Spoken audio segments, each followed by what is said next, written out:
approval rating. You've got to wonder how smart it is to even use this tactic, but put that in the context of what we're seeing with the racial division, that which is generated by the president in these last couple of weeks. This debate fell within that time period.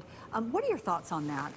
I mean, to attack Barack Obama is problematic. It's not a good strategy. And I think that the blowback that the Democratic candidates faced in the media following the debates, I don't think that it's going to happen again. I don't suspect that in September we will see that. Look, there are plenty of things to talk to Joe Biden about. His senatorial record, the crime bill, violence against women. There are a lot of things to discuss without going after Barack Obama. Right now, his approval rating is at like 95%.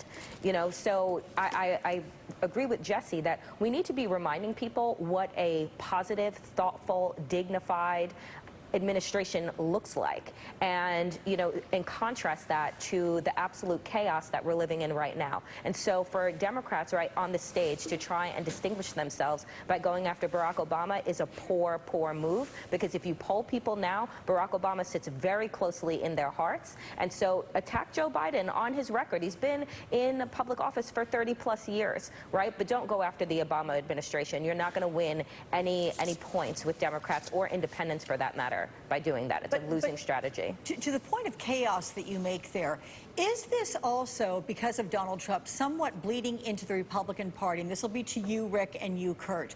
The fact that we have 6 sitting congresspersons who are saying, you know what, we're out. We are not coming back for another round of all of this. How much, Kurt, do you think this has to do with, well, the chaos that Danielle was referring to of the last 3 years? No, I think it has everything to do with it. I mean, let's be very clear here. You look at the last couple of weeks, Trump attacking first the 4 minority women, females in Congress, and then these racist attacks against Elijah Cummings. Is it any surprise that the only black member of the House Republican Conference decided, I don't want to run for re-election. I don't want to spend the next year of my life having to defend these things, being asked by my people in the district, do you agree with the president about these type of attacks? Do you agree that these are racist? Do you agree that there needs to be more speaking out?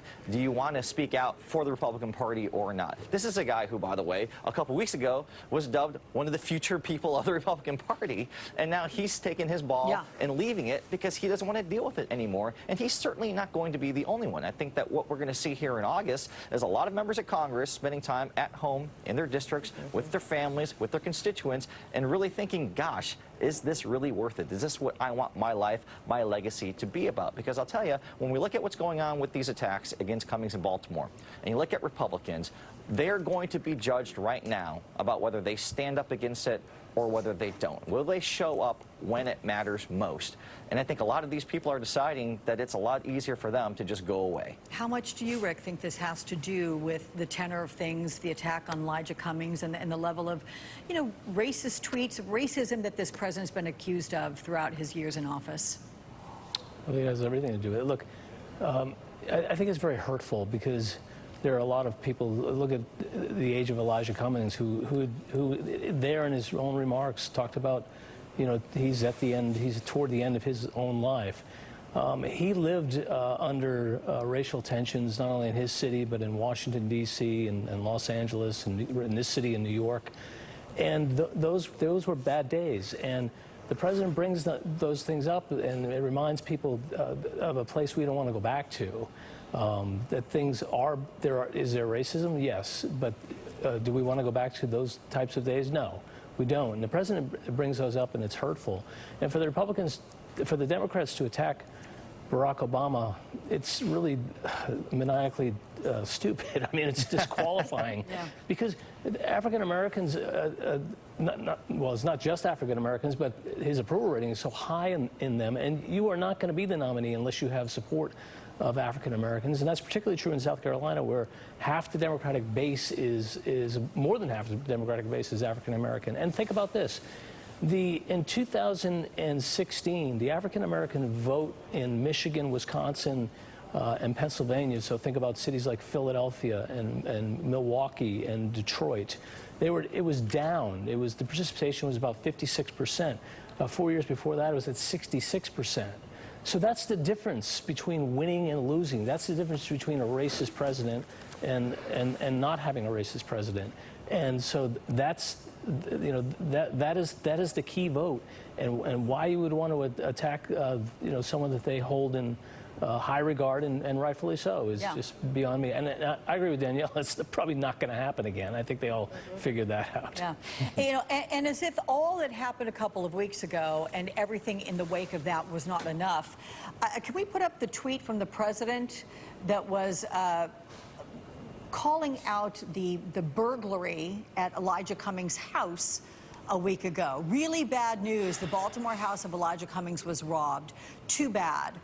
You know, the president has tried to backtrack that, but when that went out, what was your reaction to that, Jesse? I mean, do you think, as the president says now, he says, oh, come on, I was just saying it's really too bad. Was that how that was interpreted? Well, that's adorable. I mean, I'm not surprised by anything anymore, and honestly,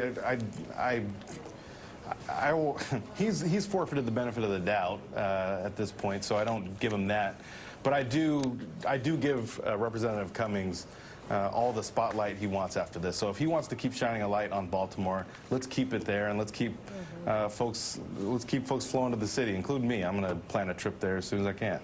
Danielle, your thoughts on that tweet as well, and backing up the fact that I think we all should take a trip. Maybe we should take the road trip to Baltimore and do our show from there in another week. That'd be fun, right? We absolutely should. Look, I think that the president is despicable. He's a horrible human being.